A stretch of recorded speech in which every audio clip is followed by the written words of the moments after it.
All of you তোমাদের সকলকে ইতিহাস পাঠশালা ইউটিউব চ্যানেলে স্বাগত। আমি মীনাক্ষী। আজকের ক্লাসে আমরা ডাব্লিউবিপি এবং কেপির তোমাদের যে ক্লাসের যে সিরিজটা ছিল সেটা তৃতীয় ক্লাস। আজকের ক্লাসে আমরা বৈদিক সভ্যতা সম্পর্কে দেখব। তো প্রথম প্রশ্ন হচ্ছে যে ঋগ্বেদে কোন প্রাণীকে অঘ্রণ্য নামে প্রতিপন্ন করা হয়েছে? এটার বানানটা আবার একটু ভুল আছে, এটা বানানটা হবে অঘ্রণ্য।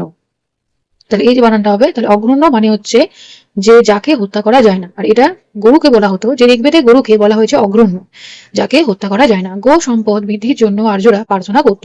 আর্য জীবন চর্চায় গরুর গুরুত্ব অনুধাবন করা যায় গাভিষ্টি বা গাভীর সন্ধান শব্দটি থেকে, যার অর্থ হচ্ছে যুদ্ধ। তাহলে আমরা একটা শব্দ পেলাম অঘ্রণ্য, অঘ্রণ্য মানে কি যাকে হত্যা করা যায় না। আরেকটা শব্দ পেলাম যেটাকে বলা হচ্ছে গাভিষ্টি। গাভিষ্টি মানে হচ্ছে গাভিষ্টি গাভিষ্টি মানে হচ্ছে যে গাভীর মানে গাভীর সন্ধান থেকে গাভিষ্টি শব্দ এসেছে, যার মানে হচ্ছে কি যুদ্ধ। তাহলে এই দুটো শব্দ আমরা পেয়েছি এবং দুটোই কিন্তু গরুকে সাথে সম্পর্কিত রয়েছে। পরের প্রশ্ন আছে যে পরবর্তী বৈদিক যুগের সম্বন্ধে কোনটি ঠিক নয়? এটা হবে কোনটি, এখানে স্পেলিং ভুল আছে, আসলে টাইপিং করার সময় অনেক সময় কি ভুল হয়ে যায়। তাহলে কোনটি ঠিক নয়? এটা হবে যে দেখো, তারা লোহার ব্যবহার জানতো। এটা আমরা যখন দেখি 1000 পিসিইতে, অর্থাৎ 1000 যখন খ্রিস্টপূর্ব, সে সময় আমরা দেখেছি যে লোহার ব্যবহার শুরু হয়ে গেছিল। তারা জীবিকা করতো, প্রথমে তারা পশুপালন ছিল, পরের দিকে তারা স্থায়ীভাবে বসবাস শুরু করেছিল। প্রথমে করেছিল সপ্তসিন্ধু অঞ্চল, তারপর করেছিল গাঙ্গেয় সমতল ভূমিতে। আর রাজার ক্ষমতা বৃদ্ধি পেয়েছিল প্রথম দিকে। বৈদিক মানে ঋগ্বৈদিক যুগে যতটা ক্ষমতা ছিল, পরবর্তী বৈদিক যুগে অনেকটা বেড়েছিল, কিন্তু তারা কাজ নির্মাণ জানতো না। তাহলে এটা হবে অ্যান্সার, এটা হবে অ্যান্সার। পরের প্রশ্ন হচ্ছে যে বাণিজ্য কথাটি ব্যবহার করা হয়েছে, তাহলে এটা কোথা থেকে এসেছে? এটা হচ্ছে তৈত্তিরীয় ব্রাহ্মণ থেকে। তাহলে এখান থেকে আমরা বাণিজ্য কথাটি পেয়েছি। পরের প্রশ্ন হচ্ছে যে প্রাচীন উপজাতি গণপরিষদ হলো, তাহলে প্রাচীনতম উপজাতি গণপরিষদ হচ্ছে বিদাত। মানে এ সময় দেখা যাচ্ছে যে বিদাত হচ্ছে ঋগ্বৈদিক যুগের একটি প্রতিষ্ঠান, যেখানে রাজা এবং বিশেষ সদস্যরা বিদের সদস্য ছিলেন এবং সেখানে যুদ্ধের কথা আলোচনা হতো। মানে সেখানে যুদ্ধ কিভাবে হবে এসব বিষয় আলোচনা করা হতো। যুদ্ধে লুট করা সম্পদের ভাগ বাটোয়ারা করা হতো। আর পরে রয়েছে সভা। সভা এটা মূলত বয়স্কদের নিয়ে হতো। আর একটা হচ্ছে সমিতি। সমিতি এটা আমরা এখানে সাধারণ মানুষ থাকতো। এখানে আরেকটা এই প্রসঙ্গে আরেকটা জিনিস উল্লেখ্য যে অথর্ববেদ। তাহলে অথর্ববেদে আমরা এই যে সভা আর সমিতি, এই দুটোকে প্রজাপতির দুই কন্যা বলা হয়েছে। এবার আছে গোত্র। দেখবে যখন গোত্র শব্দটা, মানে গোত্র বলতে কি, যখন দেখবে কোনো পূজা পার্বণ হয় তখন দেখবে নাম আর তার সাথে গোত্র বলতে হয়। তাহলে গোত্র এই যে শব্দটা, এটা শব্দটি প্রথম ব্যবহৃত হয়েছিল কোথায়? এটা হয়েছিল অথর্ববেদে। তাহলে অথর্ববেদে দেখা গেছে যে গোত্র শব্দটা প্রথম ব্যবহার করা হয়। মানে গোত্র বলতে আগের সময়ে যে গোষ্ঠীর গবাদি পশু রাখার জায়গাকে বলা হতো গোত্র, কিন্তু পরে গোত্র মানে একই পূর্বপুরুষ থেকে আসা উত্তরাধিকারীকে বোঝায়। এটার মানে হচ্ছে যে আগেকার সময়ে এটাই বিশ্বাস করা হয় যে আমরা প্রত্যেকে ঋষির সন্তান। এবার সে যে যে ঋষির সন্তান, তার বংশধররা সেই ঋষিটার নাম অনুযায়ী কি করে পুজো দেয়। তাহলে সেখান থেকে আমরা যেহেতু প্রত্যেকে যাতে ঋষির বংশধর, তাহলে সেই ঋষিটার নাম অনুযায়ী আমাদের কি এক একটা গোত্র করা হয়।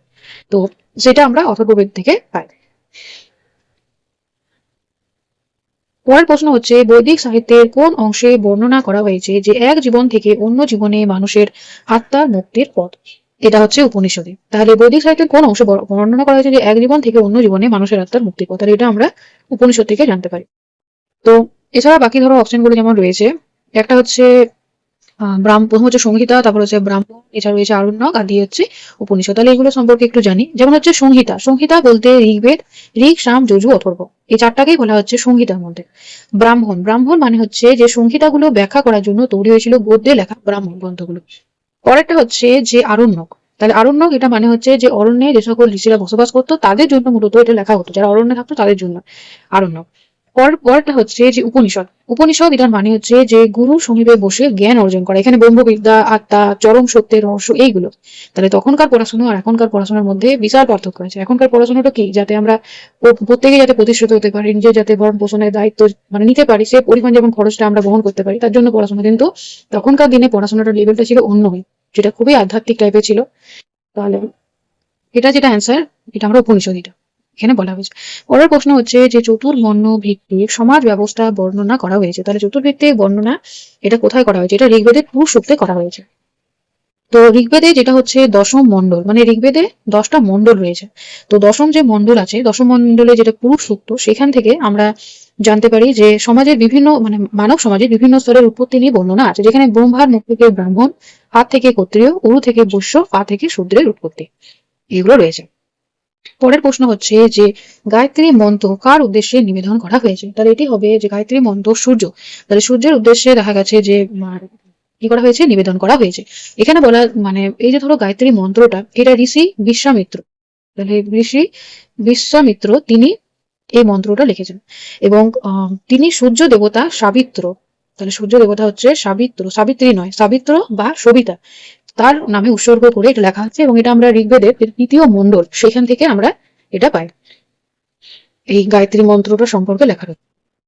এর পরের প্রশ্ন হচ্ছে যে উপনিষদে রয়েছে, তাহলে উপনিষদে কি রয়েছে? যোগ না, উপনিষদে রয়েছে দর্শন। তাহলে উপনিষদে কি রয়েছে? উপনিষদে রয়েছে দর্শন। এখানে তিনটা নীতির উপর প্রতিষ্ঠিত রয়েছে উপনিষদ, একটা হচ্ছে কর্ম, একটা হচ্ছে আত্মা, আর একটা হচ্ছে ব্রহ্মা। এই তিনটা জিনিসের উপর কেন্দ্র করে উপনিষদে নীতি রয়েছে। এবং এই যে উপনিষদটা রয়েছে, এই উপনিষদটা ইংরেজিতে অনুবাদ করেছিলেন চার্লস চার্লস উইলকিন্স উইলকিন্স তিনি দেখা গেছিল এই যে দর্শন উপনিষদ যেটা রয়েছে, উপনিষদটা তিনি ইংরেজিতে অনুবাদ করেছেন। এছাড়া গীতাও ইংরেজিতে অনুবাদ করেছিলেন তিনি। এই যে ধরো গ্রন্থগুলো ছিল, এগুলো সংস্কৃত ভাষায় লেখা হতো। এবার সংস্কৃত বলতে যেটা এখনকার সংস্কৃত আর তখনকার সংস্কৃত কিন্তু সেম না, আলাদা। তো এইগুলো বিভিন্ন সময় কিছু বিভিন্ন ভাষায় লেখা হয়েছে। তো এই যে উপনিষদটা আছে, এটা চার্লস উইলকিন তিনি ইংরেজিতে অনুবাদ করেন। এছাড়া গীতারও তিনি ইংরেজিতে অনুবাদ করেছিলেন। এর পরের প্রশ্ন হচ্ছে যে বৈদিক যুগে মানুষেরা নিম্নলিখিত কোন প্রাণীর কথা জানতো না? তাহলে এটা হবে বাঘ, বাঘের কথা তারা জানতো না। বৈদিক যুগের মানুষেরা লোহা আর ঘোড়া এই দুটোর ব্যবহার খুব ভালোভাবে জানতো, কিন্তু তারা বাঘের যেটা ব্যবহার সেটা তারা জানতো না। পরের প্রশ্ন হচ্ছে যে নিম্নলিখিত কোন ঋষি গায়ত্রী মন্ত্র সংকলন করে? এটা আমরা তো দেখলাম, বিশ্বামিত্র তিনি গায়ত্রী মন্ত্র সংকলন করেছিলেন সূর্য দেবতার উৎসর্গে। পরের প্রশ্ন হচ্ছে যে নিম্নলিখিত কোন বেদাঙ্গ পদ্য রচনার সঙ্গে যুক্ত? এটা হবে ছন্দ। তাহলে ছন্দ এটা প্রথমত হচ্ছে যে ছন্দ এটা হচ্ছে বেদাঙ্গর একটা ভাগ, বেদাঙ্গ, তাহলে বেদ যুক্ত অঙ্গ। তাহলে বেদাঙ্গ এটার ছয়টা ভাগ রয়েছে এটা। একটা হচ্ছে শিক্ষা, হচ্ছে বিশুদ্ধ উচ্চারণ। ছন্দ হচ্ছে বেদের ছন্দ সম্পর্কিত ব্যাকরণ অর্থাৎ ভাষার ব্যবহারের নিয়ম। নিরুক্ত অর্থাৎ শব্দের উৎপত্তির ব্যাখ্যা। জ্যোতিষ অর্থাৎ গ্রহ নক্ষত্র সম্পর্কে। কল্প হচ্ছে জ্ঞানযজ্ঞের বিধান। এই সমস্ত কিছু রয়েছে বেদাঙ্গ। তো বেদাঙ্গরই একটা ভাগ হচ্ছে ছন্দ, সেখানে আমরা পদ্য রচনার সঙ্গে সংযুক্ত রয়েছে। পরের প্রশ্ন হচ্ছে যে ঋগ্বেদে 10 রাজার যুদ্ধ সুদাসের বিরুদ্ধে কার নেতৃত্বর লড়াই চলেছিল? এটা হবে বিশ্বামিত্র। বিশ্বামিত্র আসলে সুদাসের রাজগুরু ছিল, কিন্তু পরবর্তীকালে সুদাস কি করেছিল, তিনি বিশ্বামিত্রকে সরিয়ে বশিষ্ঠকে তার রাজগুরু করে নেন। এবার সেটার জন্য দেখা যাচ্ছে যে বিশ্বামিত্র প্রতিশোধ নেবার জন্য 10 জন অনার্য তাদেরকে জোট করে, এবং তারপর কি হয়, তাদের মধ্যে একটা যুদ্ধ হয়েছিল, যেটাকে আমরা 10 রাজার যুদ্ধ নামে পরিচিত। এবং ঋগ্বেদে যেটা হচ্ছে সপ্তম মণ্ডল, সেইখানে আমরা 10 রাজার যুদ্ধ সম্পর্কে জানতে পারি। এবং ভরত উপজাতির রাজা ছিল সুদাস, এবং 10টি উপজাতির জোটের মধ্যে রাভি নদীর তীরে যুদ্ধটা সংঘটিত হয়েছিল, কিন্তু শেষ পর্যন্ত দেখা গেছিল রাজা সুদাস তিনি জয়ী হয়েছিলেন। পরের প্রশ্ন হচ্ছে যে ঋগ্বেদে পঞ্চজনা বলতে কি বোঝায়? এটা বলতে বোঝায় যে আর্যদের 5টি ব্যক্তিকে। প্রথমত হচ্ছে অনার্য জাতি, এটা তো বোঝাতো না। তারপর গ্রামের প্রধান, 5 প্রধান ব্যক্তি, এটাও না। গ্রামের প্রধান সমষ্টি, এটা না। তাহলে আর্যদের 5 ব্যক্তিকে, তাহলে আর্যদের 5 ব্যক্তি বলতে 5টা উপজাতির কথা এখানে কিন্তু বলা হয়েছে। তাহলে কোনগুলো? একটা হবে যদু, একটা হচ্ছে পুরু পুরু একটা হচ্ছে ভরত, আর একটা হচ্ছে অনু ও দুর্বাসা। এই 5টা যে উপজাতি ছিল, 1 2 3 4 5, এদেরকে একত্রে বলা হতো কি? পঞ্চজনা। পরের প্রশ্ন হচ্ছে যে বোধিসত্ত্ব, তাহলে এটা তো বৌদ্ধিক সভ্যতার সাথে নয়, এটা হচ্ছে বৌদ্ধ ধর্মের একটা প্রশ্ন। এটা হচ্ছে বোধিসত্ত্ব কোন ধারণার সঙ্গে সংযুক্ত ছিল? এটা হচ্ছে মহাযান মতবাদের সঙ্গে। পরের প্রশ্ন আছে যে নিম্নলিখিত কোন নদীর তীরে 10 রাজার যুদ্ধ সংঘটিত হয়েছিল? এটা হবে পুরুষিনী। তাহলে পুরুষিনী যে নদীটা রয়েছে, পুরুষিনী বা রাভি নদীর তীরে যুদ্ধটা হয়েছিল। পরবর্তী বৈদিক যুগে পাঞ্চাল রাজ্যের বিখ্যাত দার্শনিক রাজা কে ছিলেন? এটা হবে প্রবাহন জৈবলি। তাহলে প্রবাহন জৈবলি তিনি পাঞ্চাল রাজ্যের বিখ্যাত দার্শনিক রাজা ছিলেন। এটা পরবর্তী বৈদিক যুগের কথা বলা হচ্ছে। নিম্নলিখিত কোন ধর্মসূত্রকার নিয়োগ কথাকে অনুচিত বলেছেন? তাহলে এটি হবে আপুস্তম্ভ। তাহলে আপুস্তম্ভ তিনি বলেছেন যে নিয়োগ কথা এটা কিন্তু উচিত নয়। তাহলে এই কথাটা কি সেটা সম্পর্কে একটু জানবো। যে বৈদিক যুগে নিয়োগ কথা ছিল মূলত বংশ রক্ষার একটি কথা, যেখানে একজন নিঃসন্তান বিধবা বা যার স্বামী অক্ষম, তিনি স্বামী বা গুরুজনদের অনুমতি নিয়ে দেওর বা অন্য কোনো মহাপুরুষের মাধ্যমে সন্তান ধারণ করতেন। বংশধর নিশ্চিত করার একটি বৈধ সামাজিক ও ধর্মীয় রীতি ছিল নিয়োগ প্রথা। যেমন উদাহরণস্বরূপ আমরা বলতে পারি যে মহাভারতে যখন ধৃতরাষ্ট্র, পাণ্ডু এবং বিদুরের জন্ম নিয়োগ প্রথার মাধ্যমেই হয়েছিল। তাহলে এটার বিরোধিতা করেছিলেন আপসস্তম্ভ তিনি। পরের প্রশ্ন হচ্ছে যে বৈদিক যুগে গুরুত্বপূর্ণ দেবতাদের কালক্রমে সাজা। এখানে অপশন দেওয়া আছে। তাহলে প্রথমে হবে ইন্দ্র। তাহলে ইন্দ্র হচ্ছে দেবতাদের মধ্যে প্রধান, ইন্দ্র। তারপরে হবে 1 নম্বরে, তাহলে প্রথমে হবে ইন্দ্র, এটা হবে, উনি হবে দ্বিতীয়। তারপরে রয়েছে অগ্নির পর হবে বরুণ তৃতীয়, আর তারপর হবে মরুদ হবে চতুর্থ। মানে প্রথমে হবে ইন্দ্র, তারপরে হবে অগ্নি, তারপরে হচ্ছে বরুণ এবং তারপর হচ্ছে মরুদ। এবার কে কোন দেবতা সেটা একটু দেখবো। তাহলে প্রথমে যেহেতু ইন্দ্র রয়েছে, তাহলে ইন্দ্র হচ্ছে, তিনি হচ্ছেন বজ্র বিদ্যুৎ যুদ্ধের দেবতা ইন্দ্র। পরে হচ্ছে যে অগ্নি। তাহলে অগ্নি, তিনি তো জানো যে মানে আগুনের দেবতা, যেখানে দেখা যেত যে অগ্নির মাধ্যমে মানুষ ঈশ্বরের সাথে কি করতো, মানে যোগাযোগ করতে পারতো, এটা হচ্ছে অগ্নি। আর তারপরে রয়েছে যে বরুণ তিনি মূলত নৈতিকতার দেবতা, মানে কোনটা ঠিক কোনটা ভুল এবং জলের দেবতা। আর মরুদ হচ্ছে ঝড়ের দেবতা। তো এই যে যতগুলো বললাম তার মধ্যে যেটা হচ্ছে ইন্দ্রকে 250 বার প্রয়োগ করা হয়েছে স্রোতে, মানে হাইমসে। আর অগ্নিকে 200 বার, মানে অগ্নির নামটা প্রয়োগ করা হয়েছে। পরের প্রশ্ন আমরা দেখব যে, তাহলে এটার অপশনটাকে বলে দিই। প্রথমে হবে, এটার অপশনটা হবে প্রথমে 3, তারপরে 1, তারপরে 2, তারপর হচ্ছে 4। পরের প্রশ্ন হচ্ছে যে স্তম্ভ মেলাও, এখানে হচ্ছে বৈদিক নদী আর আধুনিক নাম। তাহলে কোনটা কিসের নদী সেটা নিয়ে এখন দেখব। যেমন আছে যে বিপাশা, তাহলে বিপাশা বলতে এখন বোঝায় বেয়াস নদীকে। তারপর আছে পুরুষিনী নদী, পুরুষিনী বলতে বোঝায় রাভি নদীকে। বিতাস্তা নদী, এটা হচ্ছে ঝিলাম, তাহলে বিতাস্তা নদী বলতে ঝিলামকে বোঝানো হয়। আর শতদ্রী বলতে সতলজকে বোঝানো হয়। এগুলো হচ্ছে এটার অ্যান্সার। পরের প্রশ্নে যাব যে এখানেও স্তম্ভ মেলাও, যেখানে বিভিন্ন ধরনের সূত্র রয়েছে আর সেখান থেকে আমরা কি কি জানতে পারি। যেমন আছে যে স্রোত, যেটা সূত্র, সেখান থেকে আমরা বলি সম্বন্ধীয় নিয়ম সম্পর্কে জানতে পারি। তারপরে আছে গৃহসূত্র, এখান থেকে আমরা গাহস্থির নিয়মাবলী সম্পর্কে জানতে পারি। ধর্মসূত্র, যেখানে ধর্ম অথবা বিধি। আর একটা হচ্ছে পূর্ব সূত্র, এখান থেকে আমরা যাগযজ্ঞের বেদির মাপ এটা আমরা জানতে পারি। তো এটা যাগযজ্ঞ যেটা বেদির মাপ, এটা আমরা যজুর্বেদ, মানে যজুর্বেদ থেকে আমরা কিন্তু এটা জানতে পারি। তো এটা পূর্ব যে সূত্র রয়েছে সেখান থেকেও জানতে পারি। সরস্বতী নদীর উল্লেখ কোথায় রয়েছে? তাহলে সরস্বতী নদীর উল্লেখ আমরা ঋগ্বেদে পাই। ঋগ্বেদে সরস্বতী নদীকে বলা হয়েছে নদী তোমা, অর্থাৎ শ্রেষ্ঠ নদী, পবিত্র নদী বলা হয়েছে সরস্বতীকে। পরের প্রশ্ন হচ্ছে যে নিম্নলিখিত কোন নদীগুলির স্থান আফগানিস্তানে, তাহলে নিম্নলিখিত কোন বৈদিক নদীগুলির স্থান আফগানিস্তানের নির্ধারণ করা হয়েছে। এটা হবে, একটা হচ্ছে কুম্ভা এটা, আর একটা হবে ক্রুমো। তাহলে 2 আর 3, তাহলে 2 আর 3 বি অপশন। তাহলে ক্রুভা আর একটা হচ্ছে ক্রুমো। পরের প্রশ্ন হচ্ছে যে গৌতম ও বোধায়নের উল্লেখিত পরবর্তী বৈদিক যুগে বার্ষিক সুদের হার কত ছিল? এটা হবে 15%। পরের প্রশ্ন হচ্ছে যে নিম্নলিখিত কোন সারিটি সঠিক নয়। যেমন হচ্ছে যে ঋগ্বেদ হচ্ছে ঐত্তিরীয় ব্রাহ্মণ, তারপর হচ্ছে সামবেদ কিন্তু তৈত্তিরীয় ব্রাহ্মণের নয়। এটা হচ্ছে তৈত্তিরীয় ব্রাহ্মণ, এটা কিন্তু যজুর্বেদ সম্বন্ধীয়। তাহলে যজুর্বেদের সাথে সম্পর্কিত, তাহলে এই অ্যান্সারটা হবে না। তাহলে অ্যান্সার হবে এটাই, সামবেদ হবে অ্যান্সার। যজুর্বেদের সাথে শতকল ব্রাহ্মণ, অথর্বেদের সাথে গোপল ব্রাহ্মণ। আর যেটা তৈত্তিরীয় ব্রাহ্মণ, এটা হচ্ছে কার সাথে সম্পর্কিত? এটা হচ্ছে যজুর্বেদের সাথে সম্পর্কিত। পরের প্রশ্ন আছে যে এখানে আছে যে ঋগ্বেদ, যজুর্বেদ, অথর্ববেদ, তাহলে তার সাথে বিভিন্ন ধরনের ঋষিদের নাম রয়েছে। তো যেমন হচ্ছে যে ঋগ্বেদ, এটার সাথে হচ্ছে শাকল, তাহলে ঋগ্বেদের সাথে হচ্ছে শাকল, এতটা মানে যেহেতু, তাহলে ঋগ্বেদের সাথে হচ্ছে শাকল হলো। তারপরে রয়েছে যে যজুর্বেদের সাথে রয়েছে কম্ব, মানে তার সাথে তার সম্পর্কিত। তারপরে আছে সামবেদের সাথে রয়েছে নারায়ণী। আর একটা হচ্ছে অথর্ববেদের সাথে হচ্ছে পিপেলাত, অথর্বেদের সাথে পিপেলাত।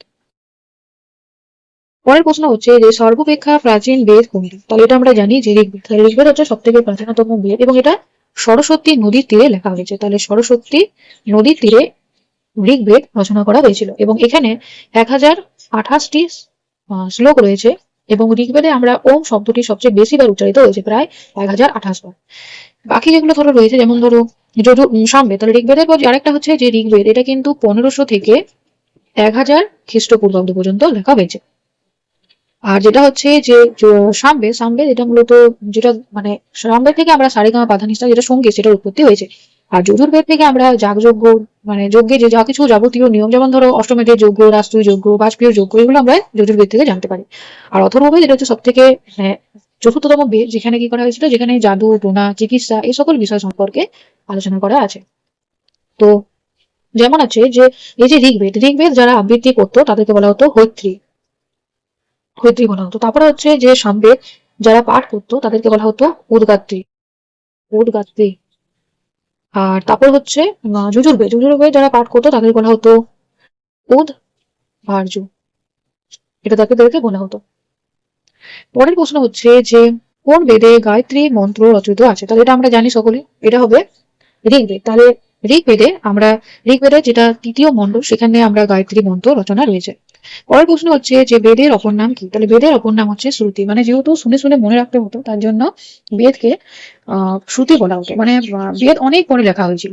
প্রথমত শিষ্য থেকে, গুরু থেকে যে সেটা শিষ্যর মুখে যেত, আবার সেই শিষ্য একসময় গুরু হতো, তারপর সেখান থেকে আবার অন্য শিষ্যের মুখে যেত, এভাবে পরম্পরায় শুনে শুনে শুনে শুনে মনে রাখা হতো। এবার তারপরে বহু পরে দেখা গেছিল যে সেটা সেটা রচনা করা হয়েছিল, লেখা হয়েছিল। আর যেটা ধরো রয়েছে জাতক, জাতক গল্প, এটা আমরা বৌদ্ধ ধর্মের সাথে সম্পর্কিত, যেখানে ধরো বুদ্ধের অনেকগুলো অবতার ছিল বিভিন্ন পশু পাখি রূপে, তাহলে সেগুলোতে মূলত যেগুলো মোরাল স্টোরি, সেই সমস্ত কিছু রয়েছে, এটা সূত্র পিটক থেকে আমরা জানতে পারি। আর যেটা আছে উপনিষদ, উপনিষদ আমরা জানি যেখানে আমরা দর্শন সম্পর্কে পাই। আর একটা হচ্ছে পুরাণ, পুরাণ যেটা আমরা 18টা পুরাণ রয়েছে।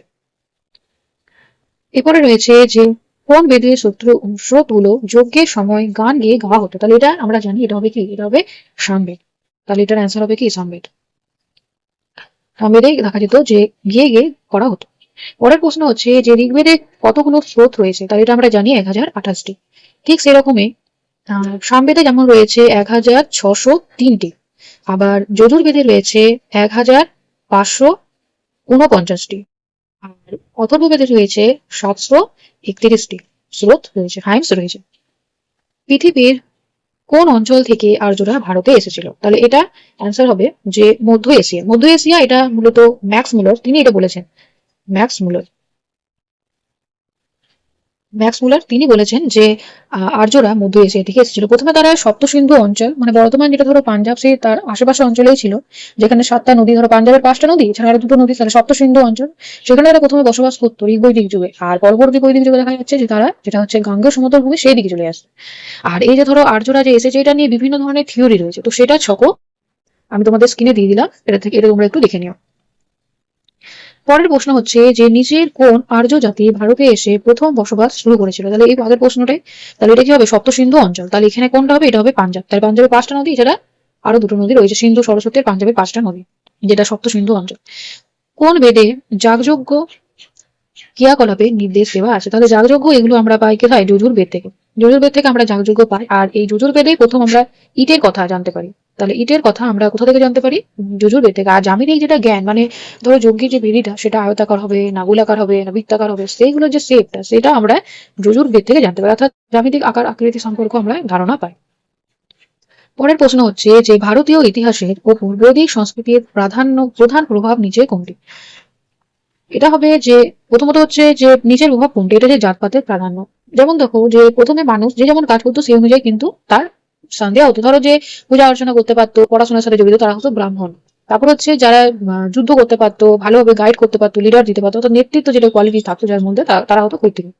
যারা কৃষি কাজ করতে পারতো, ব্যবসা বাণিজ্য, তারা বৈশ্যের মধ্যে পড়তো। আর যেটা হচ্ছে শূদ্র, শূদ্র মানে হচ্ছে যে যারা উপরে 3টা শ্রেণীতে সেবা করতো, বাড়ির কাজ করে দিত, যে কাজগুলো ধরো করে, সেগুলো নিয়ে হতো শূদ্র। কিন্তু পরবর্তীকালে দেখা গেল যে এই যে ধরো বৈদিক সংস্কৃতির একটা প্রভাব হলো জাতিভেদ কথা, যেখানে দেখা গেল চতুর্বর্ণ আমরা দেখতে পেলাম, ব্রাহ্মণ, ক্ষত্রিয়, বৈশ্য, শূদ্র, যেখানে ব্রহ্মার থেকে কিভাবে 4টা শ্রেণীর উৎপত্তি হচ্ছে, 4টা বর্ণের উৎপত্তি হচ্ছে, তাহলে এখানে জাত প্রধান মানে প্রথার প্রাধান্য দেখা গেল। এছাড়া আরেকটা ছিল, সেটা হচ্ছে অস্পৃশ্যতা, যেটা আরো ভয়ঙ্কর ছিল, সেটা পরবর্তী সময় দেখা যায়, যেখানে 4টা বর্ণ, এই যে ধরো ব্রাহ্মণ, ক্ষত্রিয়, বৈশ্য, শূদ্র, এদের কারুর কিন্তু স্পর্শ করা যেত না, মানে তারা গ্রামের বাইরে থাকতো। অস্পৃশ্য জাতিরা, মূলত চন্ডাল যারা ছিল, তাদেরকে অস্পৃশ্য জাতির মধ্যে ফেলা হতো, মানে তাদের যদি ছাওয়া পড়ে যেত, সেটা নিয়েও বিচার একটা হতো। এরকম একটা জাতপাতের ব্যবস্থা ছিল। মূর্তি পূজার নিদর্শন কোন যুগে দেখতে পাওয়া যায়? যদি তোমরা কখনো যে কোনো বৈদিক যদি মন্দিরে যাও, কখনো দেখবে সনাতন মন্দির যেটা, সেখানে কিন্তু কখনো মূর্তি পাবে না। তাহলে বৈদিক যুগে তো ছিল না। প্রাক আর্য মানে হচ্ছে যেটা ধরো আর্লি, যেটা বৈদিক এজ, সেখানেও আমরা দেখতে পাই না। মৌর্যদের সময়ও আমরা পাই না। মূলত দেখবে যে কুষাণদের সময় আমরা একটা পেয়েছিলাম, কুষাণদের সময়, যেখানে দেখা গেছে যে বুদ্ধের মূর্তিকে পুজো করে কি করা হতো, মানে বুদ্ধের মূর্তিকে বানিয়ে সেটাকে পুজো করা হতো। এবং এটা কারা করেছিল? এটা মহাযান, যেটা যেটা সম্প্রদায়, তারা করেছিল। তাহলে এটা কুষাণ, এটার অ্যান্সার হবে। নিচের কোনটিকে, এখানে এটা এটা টাইপিংটা ভুল হয়ে যাচ্ছে। তো যাই হোক, যে নিচের কোনটিকে ভারতীয় শাস্ত্রীয় সঙ্গীতের উৎস বলা যায়? এটা হচ্ছে সাম্বে। সাম্বে থেকে গান এসে যেটা সারেগামা হয়। মানে ঋগ্বেদ যখন দেখবে তখন দেখবে মন্ত্রটা সাধারণভাবে বলে, যেমন ধরো তোমাদের আমি সাধারণভাবে বলছি, ঠিক সাধারণভাবে বলা হতো। সামবেদে কি করা হতো? ঋগ্বেদে যেটা মন্ত্র সেটাকে গেয়ে বলা হতো। আর ঋগ্বেদে যেটা মন্ত্রে সেখানে যজ্ঞ কেমন হবে সেটা আছে যজুর্বেদে। আর যেটা হচ্ছে জাদু টোনা চিকিৎসা বিষয়, সেটা আমরা অথর্ববেদ থেকে পাই। পরের প্রশ্ন হচ্ছে যে কোন মহিলা বেদের কিছু সত্য মানে হচ্ছে হাইন্স রচনা করেছিলেন? এটি হবে গার্গী। তাহলে গার্গী তিনি করেছিলেন। তো মহিলারা অসংখ্য হাইন্স রচনা করেছিলেন, যার মধ্যে যেমন ছিল ঘোষা, লোপামুদ্রা, বিশম্বর, তারপরে আপালা, এছাড়া গার্গী, লোপামুদ্রা, এসব আমরা দেখলাম। আর্যদের ব্যবহৃত দুটি মুদ্রা, মানে আর্যরা সাধারণত বিনিময় ইয়ের সাথে জড়িত ছিল। গরুকে সম্পদ মনে করা হতো প্রথম দিকে, যার গায়ে যত গরু থাকতো সে তত বড় লোক হতো। পরবর্তীকালে তো জমির একটা প্রাধান্য পাওয়া গেল। কিন্তু এই যে ধরো বৈদিক যুগে দুটো মুদ্রা, একটা হচ্ছে নিষ্কর, একটা হচ্ছে মনা। নিষ্কর এটা কিন্তু সোনার একটা ধাতু, এটাকেও কিন্তু অনেক সময় বিনিময় মাধ্যম হিসাবে ব্যবহার করা হতো, অনেকটা মুদ্রার মতোই ব্যবহার করা হতো নিষ্কর এবং মনায়। বৈদিক সমাজের আচরণ বিধি নিচের কোনটিতে, এটা স্পেলিংটা মানে টাইপিং এর সময় বানানটা ভুল হয়ে যায়। তো যাই হোক, যে বৈদিক সমাজের আচরণ বিধি নিচের কোনটিতে লিপিবদ্ধ করা আছে? এটা আমরা স্মৃতি শাস্ত্র যেগুলো রয়েছে সেগুলোতে আমরা এটা মূলত পাই। মানে স্মৃতি শাস্ত্র হচ্ছে হিন্দু ধর্মের বিধিবদ্ধ সামাজিক এবং ধর্মীয় আইন বা আচার সংহিতা। এই গ্রন্থগুলো মানুষের নিত্যদিনের করণীয়, কর্তব্য, সমাজ নীতি, রাজনীতি, তারপরে ধরো ধর্মীয় বিধিনিষেধ বর্ণনা করা। যেমন ধরো মনুস্মৃতি, যাজ্ঞালক্য স্মৃতি, পরাশর স্মৃতি, এগুলো হচ্ছে এক একটা গ্রন্থ। মানে কি রকম ভাবে চলবে, মানে হিন্দুদের যেটা ধরো জীবন যাপনে কি রকম ভাবে চলা যায় সেটা নিয়ে রয়েছে। পরের প্রশ্ন হচ্ছে যে আর্যরা কোন সময় ভারতে আসে? তাহলে মানে বৈদিক সভ্যতা যদি দেখো, তাহলে সেটা হচ্ছে 1500 থেকে 600 খ্রিস্টপূর্ব পর্যন্ত ছিল।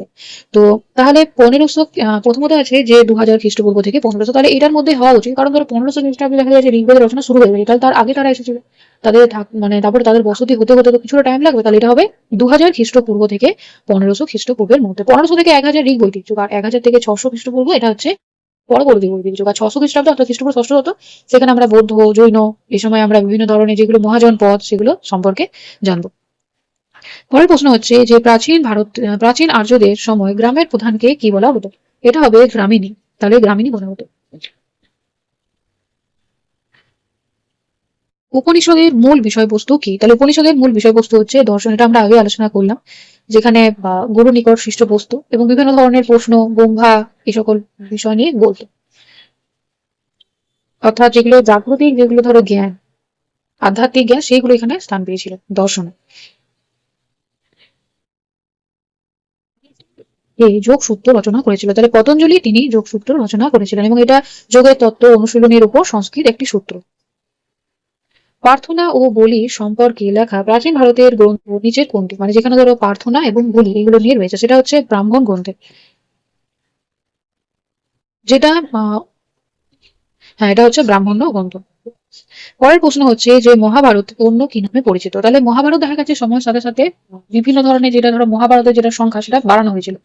তো মহাভারত এটাকে বলা হচ্ছে যে জয় সংহিতা নামে পরিচিত। মানে এটার মধ্যে যে শ্লোকগুলো দেওয়া হয়েছিল সময়ের সাথে সাথে এটা মানে এরও বেড়ে গেছিল, সংখ্যাটা বেড়েছিল, যার জন্য প্রথমে জয় সংহিতা নাম হয়েছিল, পরে দেখা গেছে এটা মহাভারত নামে পরিচিত। এরপর রয়েছে যে আদি অখণ্ড বেদকে চতুর্বেদ বেদে বিভক্ত করেছিলেন কে? এটি হবে ব্যাস। তাহলে তিনি এটা করেছিলেন। পরের প্রশ্ন হচ্ছে যে চতুরাশ্রমের শেষ পর্যায় কি? তাহলে চতুরাশ্রমের শেষ পর্যায় হচ্ছে সন্ন্যাস। মানে সে সময় মানুষের জীবনকে 100 বছর দেখা হতো। এবার 100 বছরকে 4 ভাগে ভাগ করা হতো, যেখানে 1 থেকে 25 হচ্ছে ব্রহ্মচর্য, তারপরে রয়েছে 25 থেকে 50 পর্যন্ত গার্হস্থ্য। তাহলে ধরো 1 থেকে 25 সে সময় পড়াশোনা করতো। তারপর হচ্ছে 25 থেকে 50 যেখানে গার্হস্থ্য, যেখানে ধরো সংসার জীবনে আসতো, বিয়ে করতো, তারপর বাচ্চা হতো, সংসারে যাবতীয় দায় দায়িত্ব পালন করতো।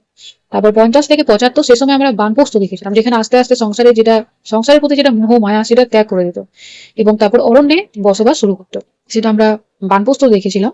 এবং তারপর হচ্ছে সন্ন্যাস, যেটা হচ্ছে শেষ পর্যায়ে। সন্ন্যাস যেখানে সমস্ত কিছু বাঁধন ছেড়ে ঈশ্বরের সাধনায় মানুষ তার বাকি জীবনটা অতিবাহিত করতো।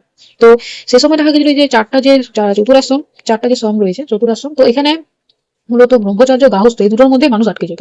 কিন্তু অনেক মানুষই ছিল যারা চারটা আশ্রমে করতো, কিন্তু পরবর্তীকালে আমরা ব্রহ্মচর্য গার্হস্থ্য এই দুটোই আমরা মূলত দেখতে পেতাম। পরের প্রশ্ন হচ্ছে যে প্রাচীন ভারতে কাকে নীতি শাস্ত্রের প্রধান পণ্ডিত হিসাবে মান্য করা হয়? এটা হবে মনু। তাহলে মনুস্মৃতি, এটা হচ্ছে নীতি শাস্ত্রের প্রধান বলা হতো। তাহলে আজকের ক্লাসে এতটা পর্যন্ত আলোচনা করা হলো। তোমরা একটু জানাবে যে তোমাদের ক্লাসগুলো একটু কেমন লাগবে।